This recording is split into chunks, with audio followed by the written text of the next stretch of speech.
Good afternoon, everyone. I'm Paul Avellino from Red Jack LLC. It is my pleasure to welcome you to our cyber services session. Just a few quick administrative remarks. We'll be taking questions at the end of this session. There's a Q&A microphone right here in the center aisle. Please step up to the microphone and ask your question so that everyone can hear it. Also, please take time to silence your mobile device. And this session has been approved for CompTIA continuing education units and or GIAC continuing professional education credits and may support other continuing education certification maintenance requirements. We'll provide documentation of your attendance at this session as a member benefit for AFCEA members. Miss Regina Dahl here has the badge scanner, and she'll be in the back afterwards. You can get her to scan your badge. If you're not a member and you want to receive this documentation, you can have your badge scanned and then stop by the AFCEA booth, which is at number 725 to join. At this time, it's now my pleasure to introduce the moderator this afternoon, Ms. Patrice Wilmot. She is the Chief, Cyber Services Division, Defense Information Systems Agency.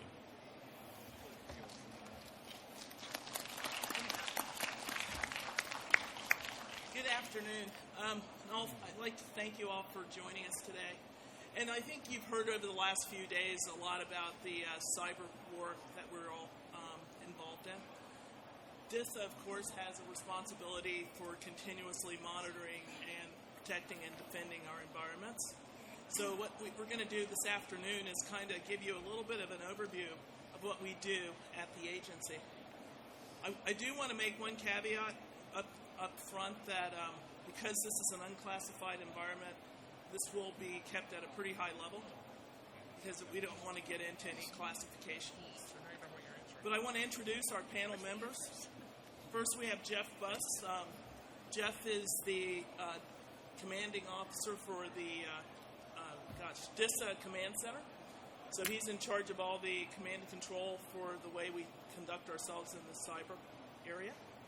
Tony Purvis is the director for DEC Oklahoma City. Almost forgot, Tony. All of them. Yeah, you're in control of everything. Kate Phelps is the chief of the DISA IT services. And Michael Sandell is the chief for the Vulnerability Assessments branch. He works in my division of cyber services. So I am going to sit down, but we're going to ask a few questions. And the first thing I do want to kick off with is with you, Jeff. If you could talk to us about how we defend our boundaries in the cyber arena. Okay, happy to. Is this on? Everybody hear me? Mike, can you hear me? No, I need big boy voice. Is that what you're saying? Okay. So I thought I'd kick it off with the day in the life of DISA and what happens at the command center in a 24-hour period. So my focus is to look back a week and to look forward 72 hours. So in any 24-hour period, give you kind of the scope, we do three things: command, operate, and defend. So let me start with the operate to kind of give a little bit of the scope of what we're talking. So we deal with a $24 billion enterprise spread out generally at 11 decks, one of which Tony runs at Oklahoma City. But they're not small decks. They're big, large data centers spread out across the world. So we have 4 DNCs, DISA NetOps centers that are spread out, one in PAC, one in CONUS, or Global is what it's called now, in Scott Air Force Base, and then one in Europe, and one down at CENT. So those are the big 4. And those house 2,500 applications. They run worldwide transport. They run 1,000 of those 2,500 are enterprise applications, and we'll talk a fair amount about the enterprise applications here today. They support well over 500 transport missions and hundreds of RPA missions across the globe in any given day. We also have one of our commanders from DISA Africa in the crowd today, Mike Hagerty, if you want to raise your hand and say hi. And Rob Mawini's in the crowd here today, so that both of these guys could give that speech. Rob runs a lot of our defensive stuff and manages numerous of our defense side contracts in the crowd. So very, very important folks in our day in the life here. So events. What are we talking about for events? We try and follow the ITIL model. Events, incidents, problems in a day-to-day cycle.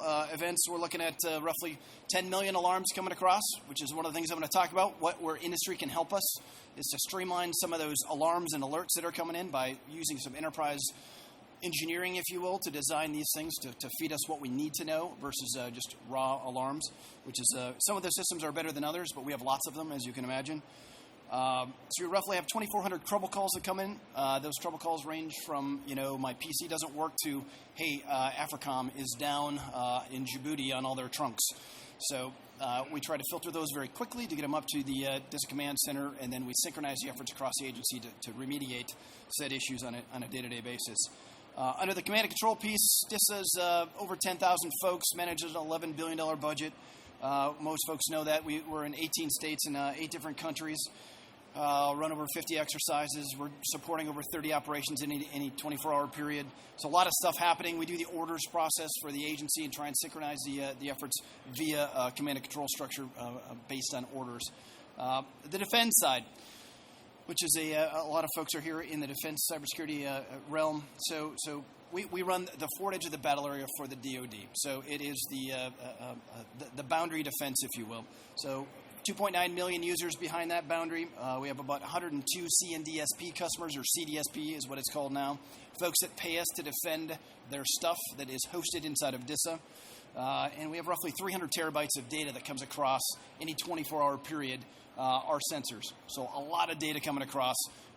And my guess is that'll probably double here in the next 18 months. So a lot of stuff coming across that we have to look at. So we have hundreds of sensors spread across the globe at these different DECs and DNCs and STEP sites that monitor and feed us information. Hundreds of millions of alarms come out of those sensors in any 24-hour period. So we use big data analytics to look at some of that stuff, right? Some of that we work with other different agencies and services to help filter and monitor. But it feeds roughly 30 incidents, cybersecurity incidents happen in a day. They're categorized 1 through 8, so a lot of unknowns, and then we'll categorize them, whether it's a root level intrusion, a Cat 1 or a Cat 2. So we'll use that methodology to look at risk to the network in any 24-hour period, and then we produce roughly 25 tippers a day and implement numerous countermeasures throughout a day, roughly close to 100 different implementations of different countermeasures at different boxes throughout the infrastructure. So we're doing that all to support, the warfighters in the field who are our primary customers. And if you're a warfighter in the field, I see numerous of them out there today, you're touched by a DISA service, and I had very little appreciation before coming to DISA just how vast and what the impact was before getting there. But literally, you're touched, and if it's DFAS, if it's AKO, if it's your email, DEE, you're touched by DISA at some way, shape, or form, fashion throughout the day, if not via 10 or 15 or 20 different services that you utilize. So our goal is 100% mission assurance, and with 22,000 network changes that happen in a 24-hour period, that oftentimes becomes challenging. So that's where I turn to folks like Tony Purvis, who runs the deck to help us, who does thousands of those different changes just inside of his deck in a day. So with that, I yield the floor.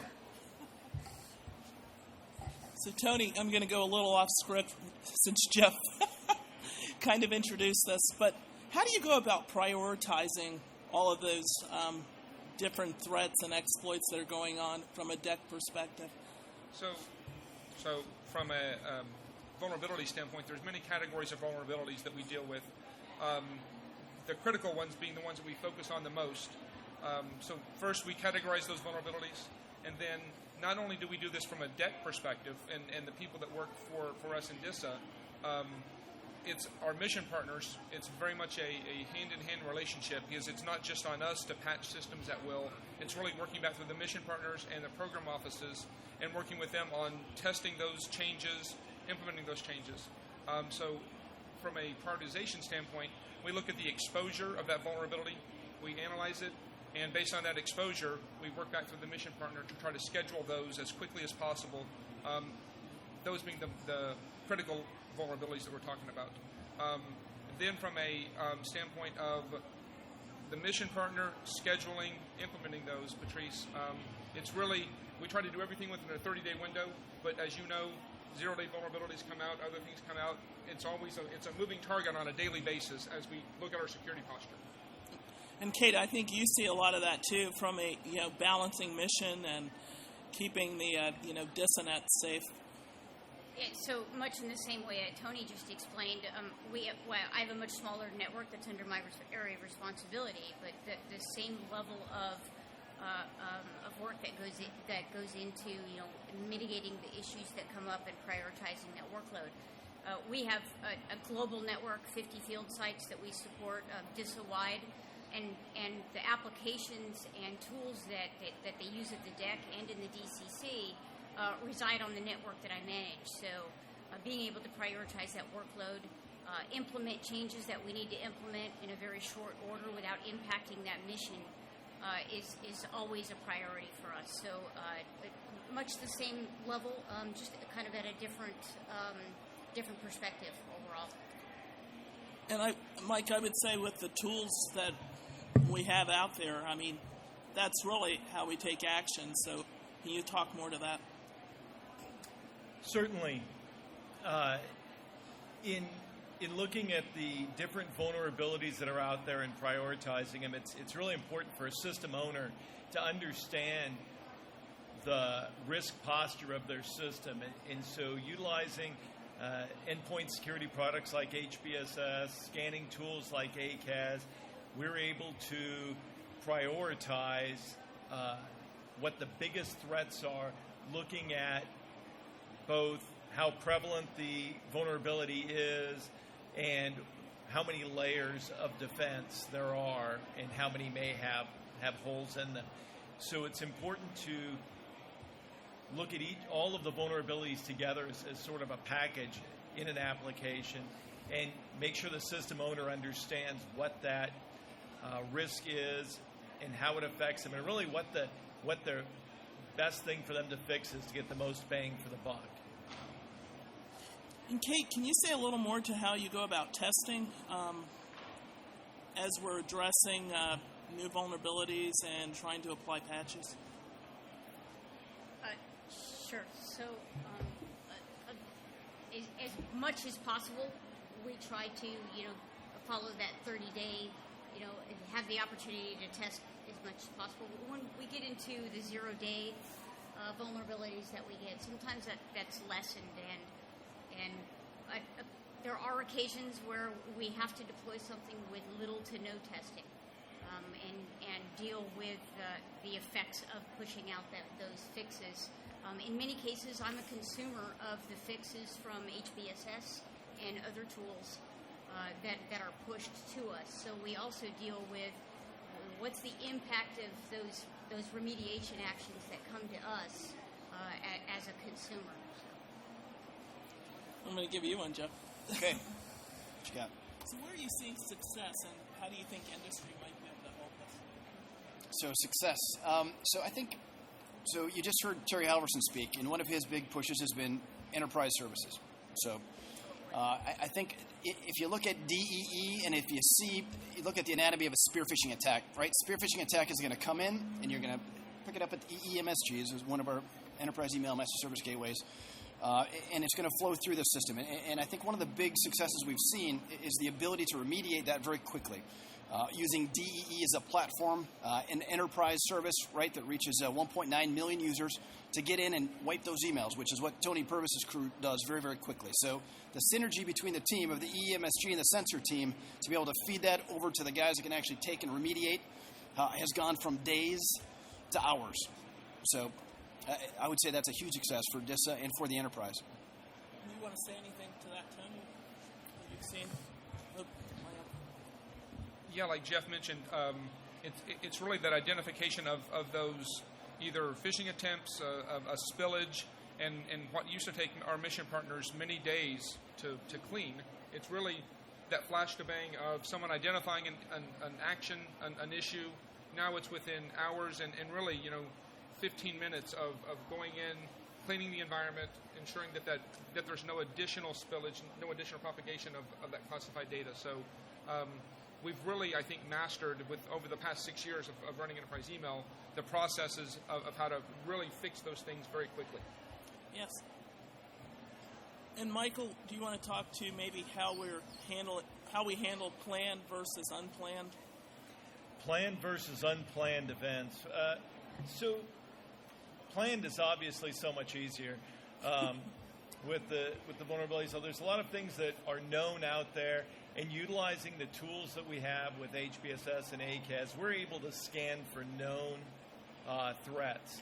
And we're able to generally have some foresight with that. By looking in the wild and looking at other reports, we can find out what's going on that even hasn't been classified yet as an IAVA or something like that, and know that they're out there. The unknowns are a little more difficult. We're still using parts of the McAfee product in HBSS with GTI and things like this to look for things, and with ACAS and PBS looking at the traffic. A lot of times we're able to find some things, but that is one of the hardest things we have now, is that correlation of data, trying to find what's new out there. So, but I think we've gotten fairly good at looking for the known problems. And we do write a lot of, as we find things, we do write the new signatures for HBSS to detect them. And Kate, what do you see as the gaps, as tools are implemented, and, where do you need help? That's a loaded question. But one of the issues that I have is I have a multitude of tools to use to tell me what the issues are. Right? I have everybody in the world is scanning my network, telling me what's wrong. Right? What I don't have and what I need help with is something to help us in an automated fashion remediate some of those issues. Right now, I've got reports that are stacking up, by the millions, telling me, I have this vulnerability or this is open, needs to be fixed. But it's a very manual process to go in and remediate each one of those findings, whether it's a STIG, an IAVA, or an internal tasking that comes in from our AO. So being able to remediate some of those issues in an automated fashion is probably my biggest stickler. We are piloting some tools to help us do that, but each tool is so far from what we found is very narrowly focused. So it'll fix a small number of things, and in a cash-strapped environment that we're in, we just can't afford to go out and buy 30 different products to do a remediation. So that's where we really need help from the community, is how we can fix those issues and fix them rapidly as they're identified. And are you seeing similar things, Jeff? Yes, I would say so. The challenge is, so we've got all these tools, right? So I come from an aviation background, right? So flying jets, and you have a master caution light, right? So you got a fire light that pops on. There is no fire light in cyber. So there's nothing saying, okay, it's hard work and it takes a lot of very keen discipline, if you will, and understanding each of the boxes. So how do you fight the whole ship is the challenge that we run into at the DCC. So you see it coming in. You've got a lot of activity happening today. And we know what we know, right? So from a signature-based perspective, but the ZND, the zero-day tools that are coming out are very helpful, but it's the integration of all of that technology that is the challenge that we struggle with probably the most. Would you agree, Tom? Yeah, along those lines, and really, whether it's a server environment of a Windows server, a Linux server, or Kate's infrastructure that supports or that we use within the DEX, it's really, that challenge is, once the vulnerability is identified, it's the testing of that remediation and the implementation schedule. Because like Kate said, we don't have some easy magic button that we can just press and say, remediate 2,000 vulnerabilities on one system. It's the process of testing those and developing a schedule with our mission partners of implementing those. So, like Kate said, from assistance or help from industry, we need some way to automate our remediation process of these thousands and thousands of vulnerabilities across the enterprise. And something that shouldn't be new to anyone in the audience is DISA does not do a good job of implementing anything. We can buy things with the best of them. We can buy a lot of software, we can buy a lot of services, but we typically do not do a good job of implementation. So that's what we really need help with, is a way to either pilot, implement, do something that is not just buying something that becomes shelfware after 6 months because we can't figure out how to use it in conjunction with the industry. So it's really the acquiring and implementation of new things that's going to help us really get through these vulnerabilities in a very quick way. And Mike, how do you see it with the advent of us really trying to focus more on continuous monitoring and all the diverse environments? I mean, do you see similar issues, or? We definitely do. There's probably 50 vendors in here who make stuff for Red Hat and for Windows, every version of Windows. Now, unfortunately, they dropped support for things like Windows 2003, but DoD still runs Windows 2000. So that not having the tools, and then we have those other things that we run, the other flavors of X, the AIX environments, the HP Unix running on a RISC platform, the mainframes, and one tool is not going to solve them all. But again, we don't want 30 tools, and getting those, everything is proprietary. So getting things to talk together and to be able to get meaningful data out of is really a hole in continuous monitoring. We can, like I say, continuously monitor Windows and Red Hat. So it's all over everywhere. It's all of those other things. And when we get to the crazy stuff, voice, video, appliances are the bane of my existence. Mobility, trying to check for configuration and vulnerability on those, it has been a real challenge, and we definitely need help in that area. And along those lines, since I also run the mobility environment for DISA, or for DoD, it's amazing to me that my daughter, being 15 years old, knows how to update her iPhone to the latest version of iOS. But I've got lots of people out there, because we run 50,000 iPhones, Androids, iOS devices, Android devices, that people do not load the latest version of patches. We finally have gotten some teeth in this process to where we're now turning people off if they're 2 or 3 iterations back. So, because Apple releases something new probably every 2 to 3 weeks, and we had people as of just Jeff, a month ago running an iOS 7 version, several hundred people that were still on iOS 7. I'm like, I don't understand. It's an easy button. You press it, you download, you install. And we had people that weren't doing that. And as Apple or Android come out with new vulnerabilities that are identified, we need people, the end users, to actually follow through and update their devices. So mobility, something that I never really comprehend that it's difficult to do, but people seem to struggle with maintaining the posture of those endpoint devices, and we're getting more and more involved in that now. Oh, great. Do you have any other? So I guess we'll go ahead and take questions.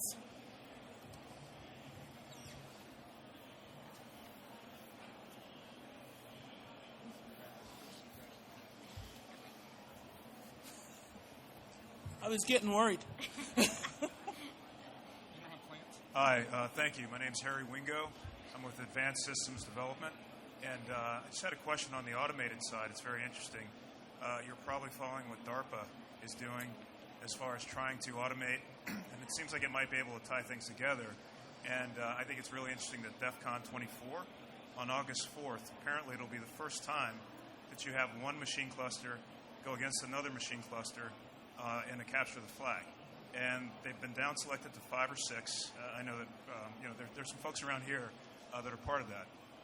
For ASD, we're paired with a non-traditional defense contractor called Tessera that has a product called NetTrust that came out of the Bot Hunter Project, 2008, Army Research Lab, SRI International, and National Science Foundation. And yes, it's another tool, but it's not looking only at signatures, but if you look at net flows and anomalies and applying a lightweight look at the different stages that happen in an infection. So beyond inside the perimeter, how do you actually see when somebody pops up and knock that down as soon as possible? So the question that I had is, what's the best way for industry, for us, to help you get information like that as quick as possible? So Harry Wingo with Advanced Systems Development. Thank you. Who wants to take that? So from a hardware standpoint, server standpoint, I'll let Jeff address more of the network side, but from a server standpoint, it's like Kate mentioned, lots of vendors have software out there. We've got to find ways to prototype, to pilot, to bring things in, because I think that what we do is we trust industry. They come in, they know 20% of our environment because they know how to do it in their own workspace. They come in, they sell us on, this is going to work, and it works for 20%, but we need a 90% solution, not just a 20% solution. So it's really understanding more about our environment before you come in and try to sell things, because selling things by itself doesn't do us any good. It's that implementation process that we need help with. So understanding more about our infrastructure, I think it would be valuable. Thank you. So, and I guess my comment would be similar. So begin with the end in mind, right? So what is the end goal of this product and this system? So we've got lots of stovepipe systems, going back to reels, right? So that are still in some of our decks, right? So begin with the end in mind, and know that it's probably not going to get updated immediately. So the tail piece is always an issue with the implementation. So designing it to be as simple and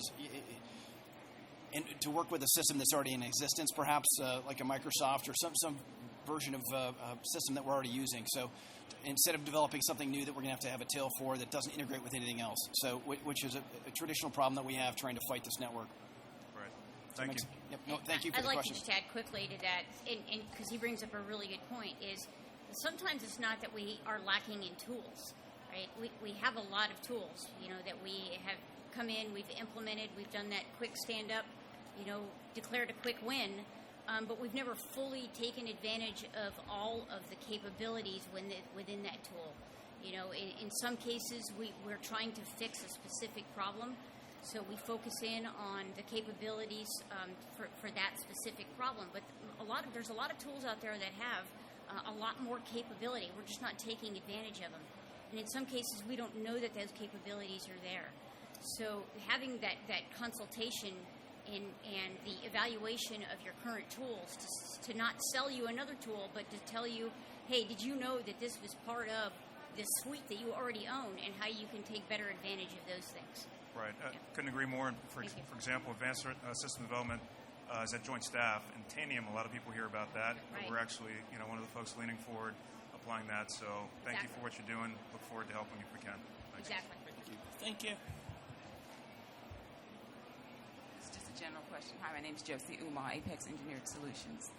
My general question is, it piggybacks a little bit on what the gentleman was asking, in that you talk about just having a number of vulnerabilities. So the question is, how flexible? We understand that these vulnerabilities are occurring in a secure environment. So how flexible is DISA in documenting or making available? It's like you're asking someone to solve a problem that they don't know. They don't have enough information in order to bring you a enterprise or a more holistic solution.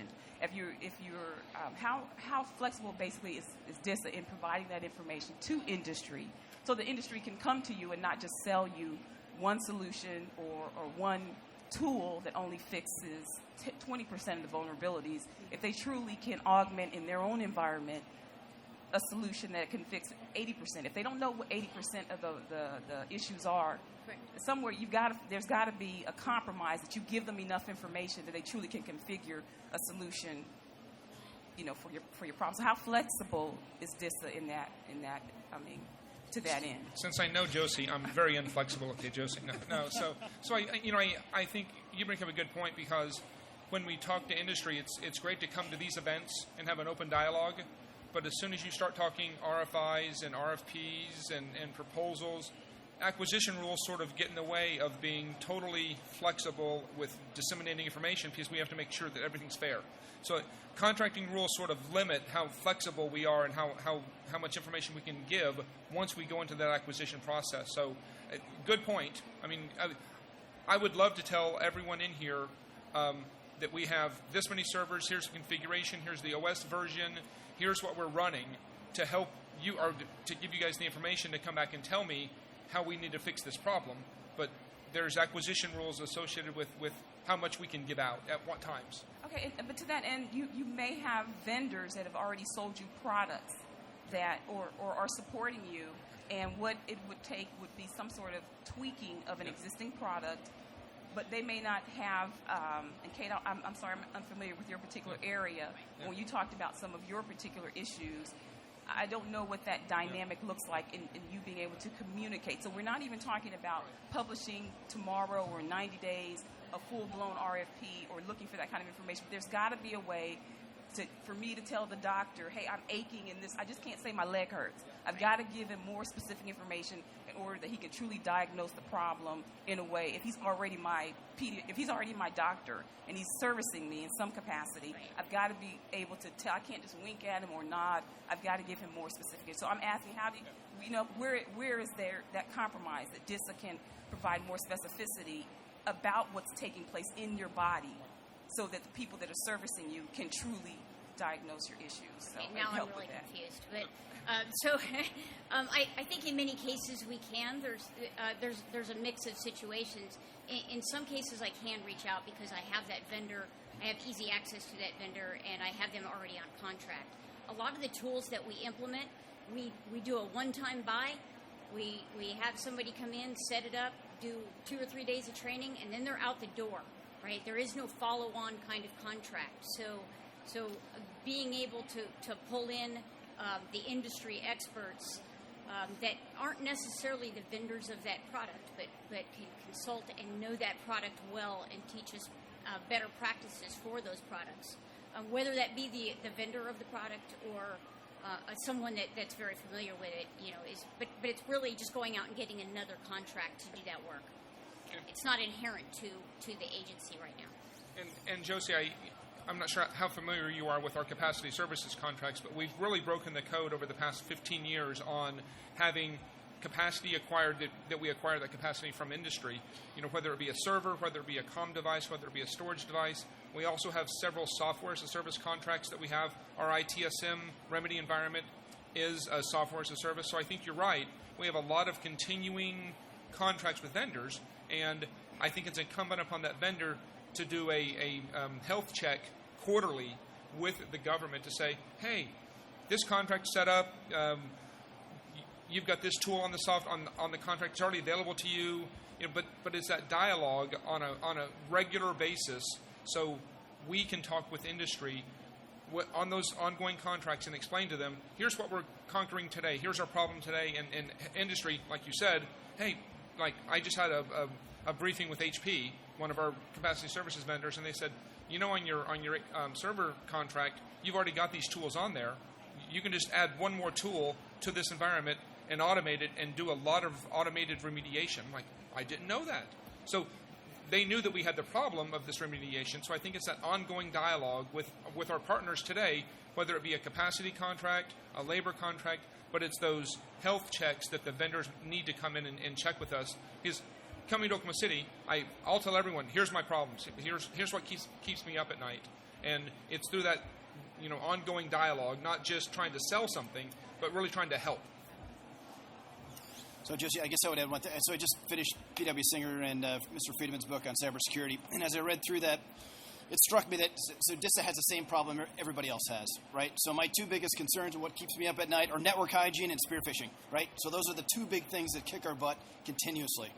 So, and it's standard across every company, every agency, every organization out there. I don't know that there's DISA specific. We're very similar to what the problem set is on the outside. So if they're having the problem on the outside, I assure you we're having it at DISA. And probably it's just bigger because we're huge. There are corporations that are bigger than we are, but they're having the same problems we are. Other questions?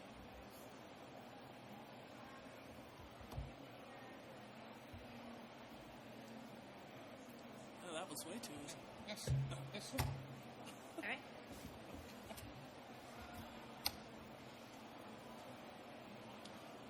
I would want to say one takeaway here, though, that we really, as DISA, we can't do this alone. So, again, the partnerships with industry and our mission partners is critically important.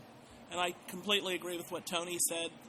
Come in and have the dialogue with us because we're more than willing to talk to what our problems are because we do need the support.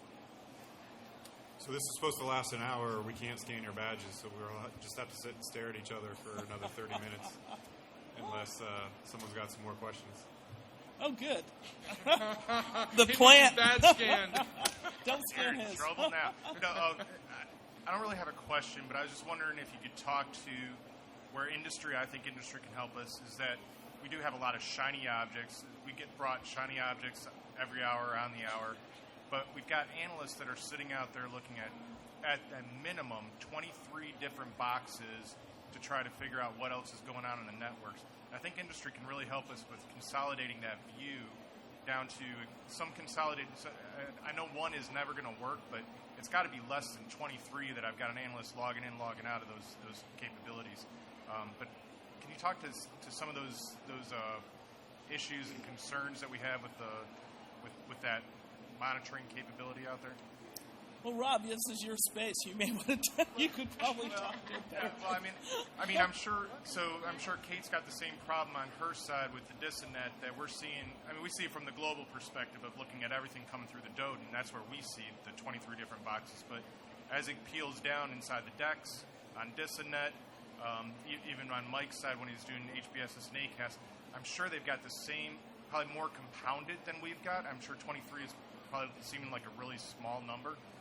But I don't know what the complexity is on that side of it. I know where it is at the DOD. So you're asking to talk more to our complexity, complexity of the environments? And where industry can really dive in and really help us solve that problem, I think.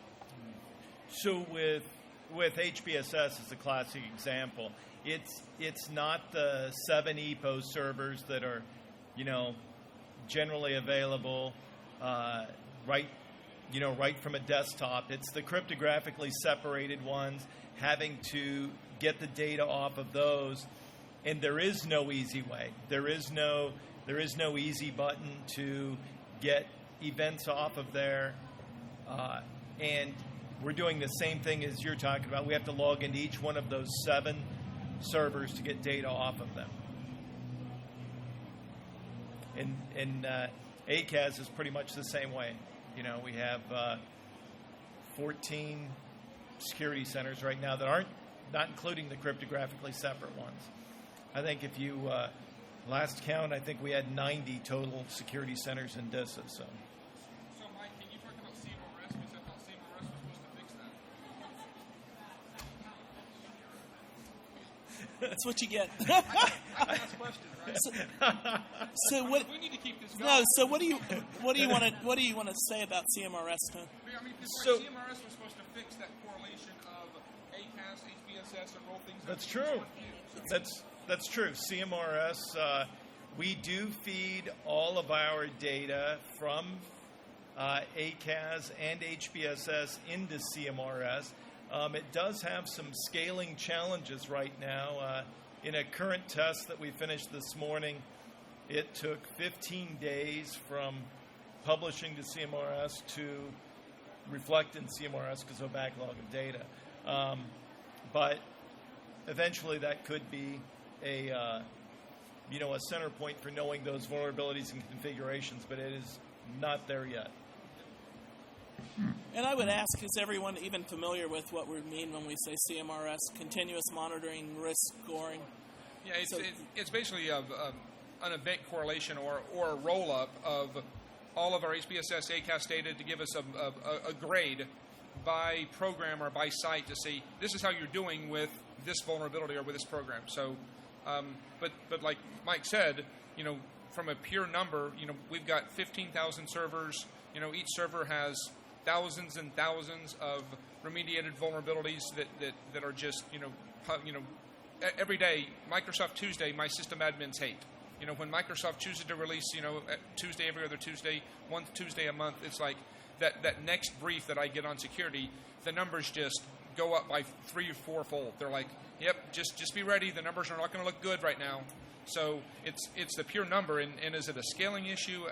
How can we scale it? Do we need more? I don't know, but I'm looking for something because my guys in Oklahoma City at least have looked at a way to get good ACAS data and give me a sort of a score of what my posture is for all the systems that we manage. And I think all the decks have something similar, but it would be nice to have a corporate standard that General Lynn, Captain Buss, Mr. Closter can look at to say, here's how we're looking today, or here's how we're looking at any point in time.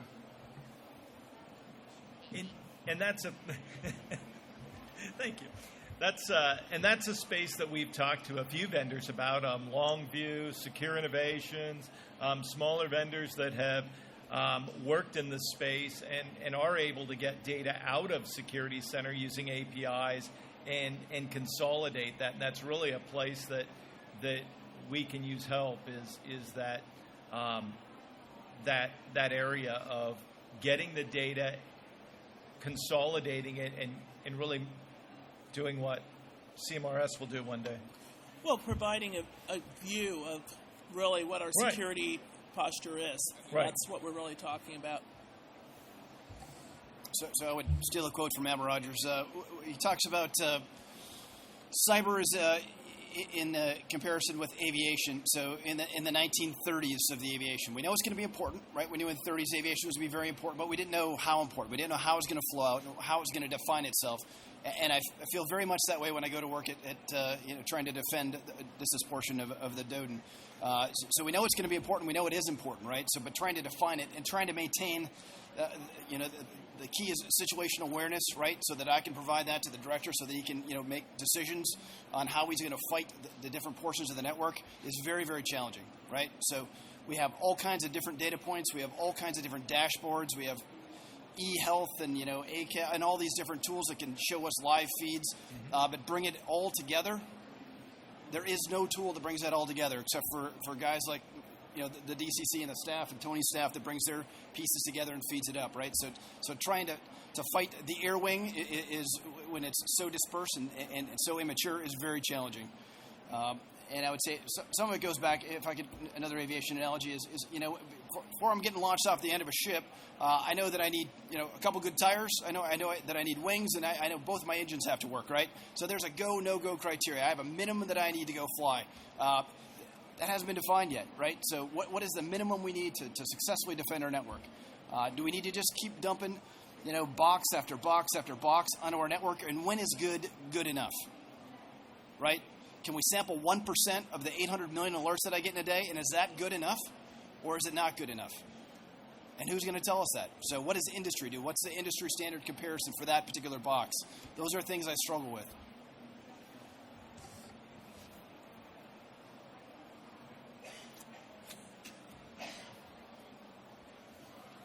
Any other questions? You tried, Rob. Okay, at this time, I'd like to thank you all for the time you spent today and your very useful insight to your problems. And again, Mr. Gina Dole will be in the back by the sign, scanning badges. And please thank everyone on the panel. Yeah. Thank you, guys.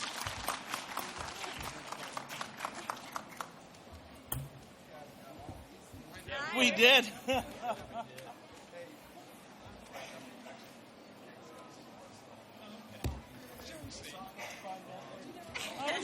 I obviously touched a nerve. I'm sorry.